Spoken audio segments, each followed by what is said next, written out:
Guys, na ako diri sa kakahuyan karon oh. Mangita unta kog kuan kanang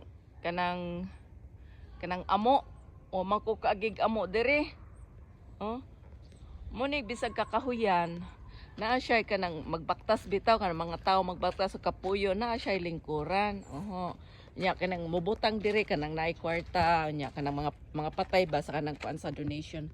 Ana oh. Wala siya diha. Muni kakahuyan nga rin sa amo. Hapit na po na siya mobalik ang mga dahon kay mo spring naman. Pero wala pagod siya pero lindot ni kay tan-awon og kuan og kanang naanay mga dahon oh. Ana oh. Kana siyang naay X, kana siya naay orange. Putlo na siya kay patay naman oh. Ni ako nang pangahoyon, ako ipadala des Pinas. Basta kamuray mo bayad sa kanang kuan shipping. Libre na padala na ako sa inyo. Okay guys, thank you.